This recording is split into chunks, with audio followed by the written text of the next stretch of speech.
Homer Phone Reports, c'est la réparation de votre téléphone, le remplacement de vos batteries et l'achat de tous vos accessoires indispensables. 38 rue du Docteur Mougeot à Saint-Dizier.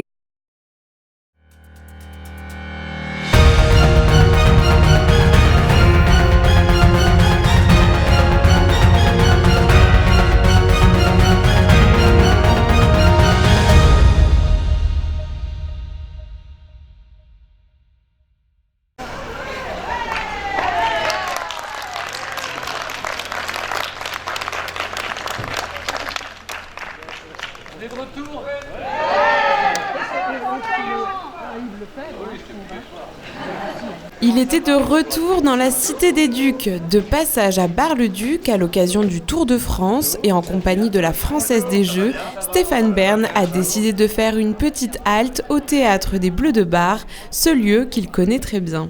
Mais oui, je reviens toujours, faut se méfier de moi, parce que je reviens toujours sur les lieux du crime. Et non, je reviens, vous savez, j'ai ma loge là-haut, donc, qui porte mon nom, donc j'ai l'intention non seulement de venir l'occuper, mais en plus de venir jouer ici sur les planches du Théâtre des Bleus de Bar. Moi, donc, je serai dans le public pour l'applaudir. En mai 2018, le projet avait été retenu parmi les 18 projets emblématiques dans le cadre du Loto du patrimoine, porté par la Française des Jeux et la Fondation du patrimoine. Quelques mois plus tard, l'équipe de bénévoles avait reçu un chèque de 385 000 € pour les aider dans leurs travaux. Cette visite était aussi l'occasion pour la directrice générale de la FDJ de découvrir les lieux. Moi, je trouve que la première chose qui est frappante, c'est évidemment la beauté de ce théâtre qui est très harmonieux dans ses proportions, qui est par ailleurs, je trouve qu'il y a un esprit qui souffle dans ce théâtre, et en plus c'est un théâtre aussi dans lequel on voit la musique, puisqu'on a des noms de musiciens dans les cartouches comme Massenet ou Saint-Saëns, qui a une fosse d'orchestre. Donc je trouve que c'est un lieu qui est extrêmement inspirant, et en plus le nom, comme le disait Stéphane, souvent le fait que ça s'appelle les Bleus de Bar et que c'est un théâtre qui a été fait aussi dans l'esprit de la reconnaissance des soldats de la Grande Guerre. Je trouve que ça rassemble beaucoup de choses de notre histoire, et je suis très très heureuse que cette histoire continue. Avec Stéphane Pallez, on ne fait pas que défendre les églises et les châteaux, il y a aussi le patrimoine du XXe siècle. Ce théâtre a été conçu juste un peu avant le théâtre des Champs-Élysées à Paris, et donc c'est du patrimoine du XXe siècle qui a failli être détruit. Vous le savez, il y avait un projet immobilier, on a failli le détruire, et c'est parce que il y a un homme d'abord qui s'est mobilisé, puis ensuite 3 jeunes qui ont racheté avec une association ce théâtre, qu'enfin il peut être sauvé. Et c'est vrai que ça évoque le nom des Bleus, de tous ces militaires qui venaient ici au théâtre. On imagine, mais il y a un peu des seuls moments de joie qu'ils ont connus sur la voie sacrée. Et je trouve que c'est de leur donner un peu de leur rendre hommage et de leur redonner une certaine dignité que de sauver ce théâtre. Et l'aventure continue pour les bénévoles de l'association, tous animés par cette envie de sauver ce théâtre aux 1000 vies, avec pour bonne étoile Monsieur Stéphane Bern. On sert une seule cause, qui est la cause du patrimoine. Rappeler aux gens qu'au fond, vous savez, plus jamais ça.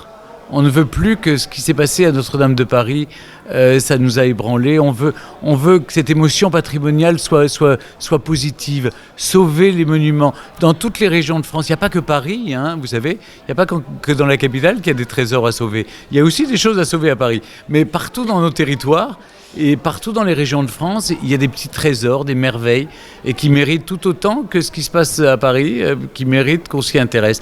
Alors, bon, il y a peut-être moins de personnalités qui y viennent, mais moi je suis là, et je vais un peu partout, et je suis content que Stéphane Pallez soit avec moi, et on va aller partout où on peut pour montrer que le patrimoine est dans nos régions, et qu'il y a des trésors à sauver partout.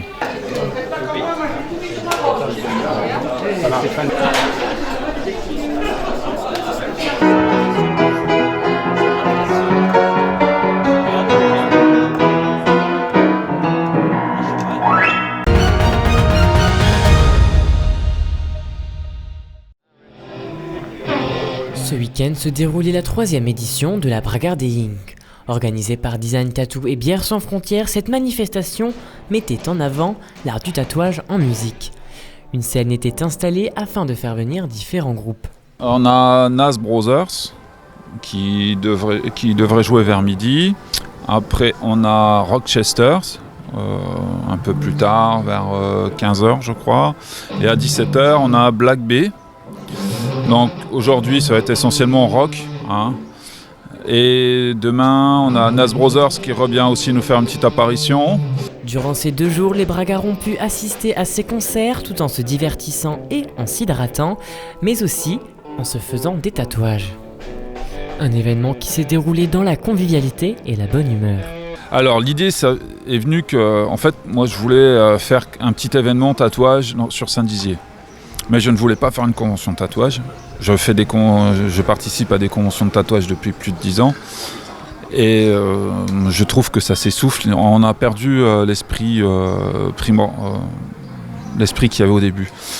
Donc j'ai voulu organiser quelque chose, faire venir des gens que je connais depuis des années, des bons tatoueurs, tous. Le principe, c'était de faire différemment. C'est-à-dire que les gens, quand ils vont à une convention, ils choisissent un peu leur tatoueur, ils vont un peu comme au supermarché, ils choisissent. Là, je pars du principe inverse, les gens vont venir, et c'est les tatoueurs qui choisiront en gros ce qu'ils veulent faire, par rapport à leurs idées, par rapport à ce qu'ils aiment faire.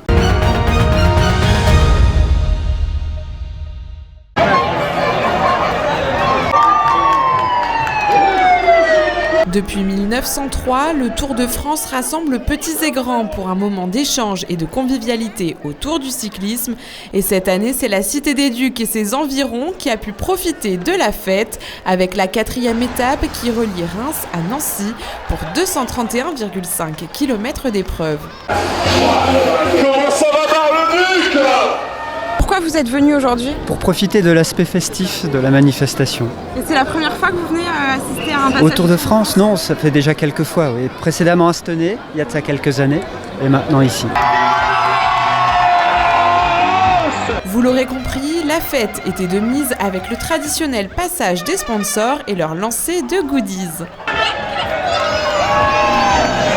Mais n'oublions pas la dimension sportive. Les premiers coureurs ont fait une entrée très remarquée dans Bar-le-Duc aux alentours de 15h.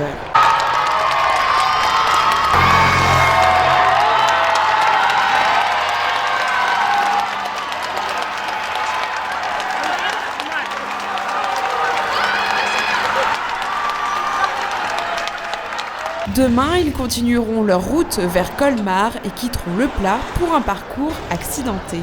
Mais tous les jours comme toi.